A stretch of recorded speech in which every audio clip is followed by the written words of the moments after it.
warahmatullahi wabarakatuh. Salam olahraga. Jadi tadi malam pertandingan lanjutan Mandiri Challenge Cup Under 20 Indonesia versus India. Indonesia mampu mengungguli India dengan skor 4-0. Kata Bung Ropan tidak perlu bereforia terlalu tinggi karena yang dilawan itu adalah tim lemah, ya. Mungkin ini hanya obat sebagai perlipur lara karena dua pertandingan sebelumnya Indonesia mengalami kekalahan dan tidak ada menciptakan gol, hanya menciptakan peluang, ya. Mungkin masih banyak PR yang harus diselesaikan dan harus dibenahin, pertahanan, penyerang dan tengah gitu ya. Ini maunya si Bung Ropan gitu ya. Coba kita saksikan bersama aja ya apa kata Bung Ropan. Assalamualaikum warahmatullahi wabarakatuh. Salam sejahtera, salam sehat untuk kita semua. Semoga juga teman-teman bersama keluarga baik-baik saja dimanapun teman-teman berada. Tim Garuda Nusantara kita mencatat kemenangan. Ini kemenangan pertama dan terakhir dalam uji coba untuk Mandiri U20 Challenge Series yang berlangsung di Stadion Gelora Delta Sidoarjo. India dilumat dengan 4-0. Jadi untuk yang awal ini saya mengucapkan selamat dulu ya untuk Donitri dan kawan-kawan. Tetapi tidak perlu bereforia karena pasti banyak PR yang harus dibenahi oleh Coach Indra Safri. India, tim paling lemah yang dihadapi oleh Indonesia. Ya. Karena sebelum melawan kita, India ini sudah kebobolan 11 gol. 6 gol dari Suriah dan 5 gol dari Yordania. Jadi sebelum bermain pun saya sudah memperkirakan bahwa kita akan menang telak melawan India. India sulit untuk bisa menang atau bermain seri dengan kita, itu sulit. Ya, karena kita pasti menang dan itu menjadi kenyataan, kita menang dengan 4 gol. Ada brace yang dilakukan oleh Muhammad Ragil. Antara gol pertama kita dibuka oleh tendangan yang keras dari luar kotak penalti, dari bola mati oleh gelandang Persebaya Tony Firmansyah.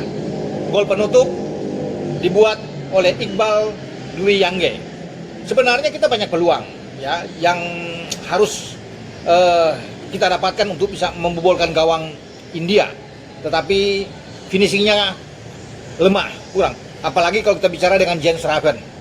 Jens Raven memang baru pulih dari cedera otot paha dia, dan kali ini dimainkan. Kalau melawan Suriah kan dia masuk di babak kedua ya, tidak memperlihatkan permainan terbaiknya. Sama juga ketika melawan India, saya pikir Jens Raven juga kurang begitu oke.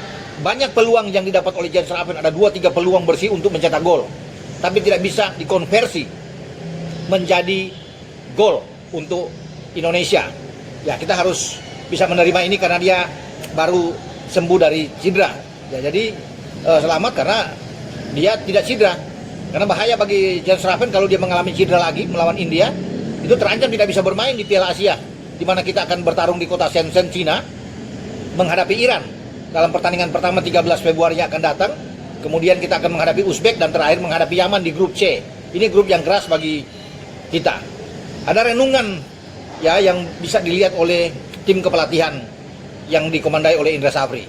Ya, melihat dua kekalahan awal back to back melawan Yordania 1-0 dan kalah juga 2-0 dari Suriah. Ini menjadi catatan penting bagi Coach Indra. Karena termasuk melawan India juga. Ya, karena India tim yang mestinya kita bisa menang 5 dari 6 gol bahkan lebih, tapi kita cuma mendapatkan 4 gol. Mereka tim yang tidak begitu oke karena memang pantas. India tidak lolos ke Piala Asia, teman-teman ya. Yang lolos itu adalah Suriah dan Jordania.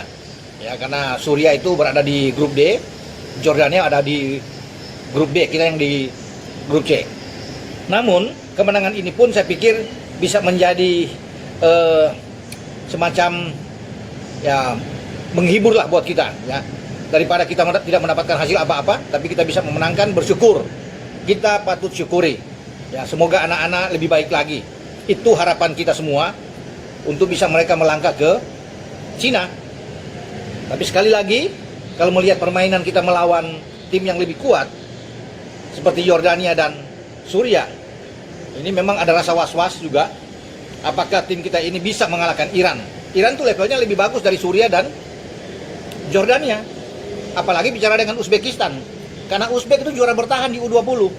Setelah Iran kita ketemu Uzbek. baru Yaman. Kalau kita sudah kalah lawan Iran, saya pikir sulit mendapatkan hasil yang baik melawan Uzbek.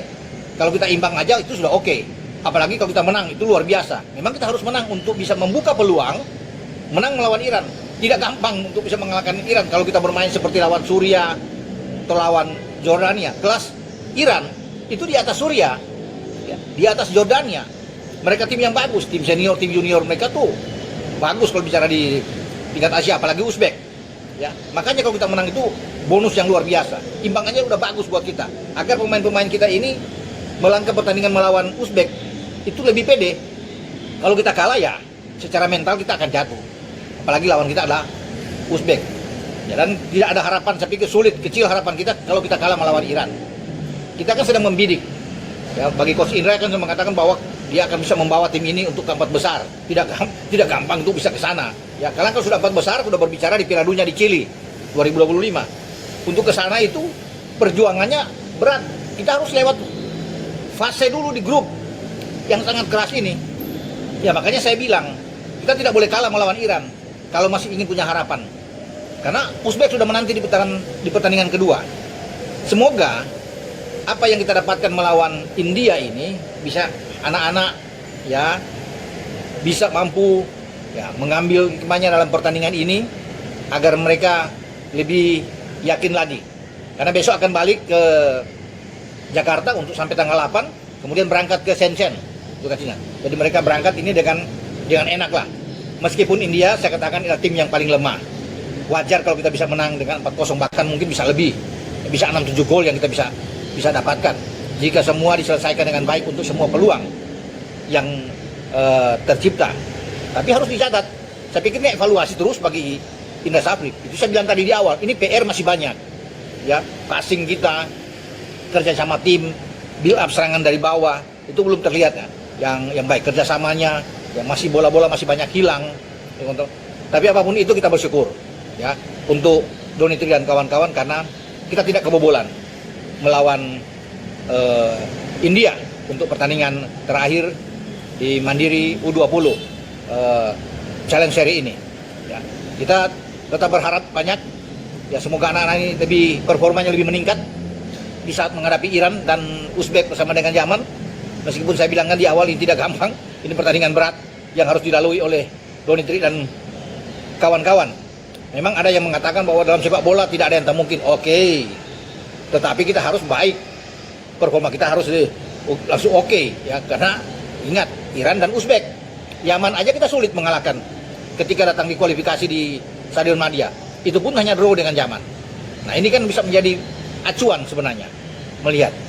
Tapi menurut saya kita sekarang fokus, lupakan yang terjadi dengan Suria, dengan Jordania. Kita fokus aja ke Piala Asia. Nah, karena di sana lah tempat perjuangan kita untuk bisa berhitung dengan baik. Performa dari tim asuhan Indra Safri dipertaruhkan di sana, termasuk bagi Coach Indra Safri. Karena kan ini perjalanan kita, TC kita udah panjang. Jadi tidak ada lagi untuk bilang harus ada teknik, fisik, nggak mungkin lagi untuk fisik. Tinggal mental aja untuk ditingkatkan mental. Kalau fisik, teknik permainan nggak ada lagi untuk 2 pekan ke depan untuk bisa mencapai maksimal ketika kita berada di Shenzhen, China. Itu sudah dari 2-3 bulan yang lalu harus diganjot habis. Karena kita kan ini TC yang panjang dari U20 ini. Itu tidak main-main. Ya, makanya kita harus siap saat ini. Oke, dengan saya, Bung Ropan berbicara.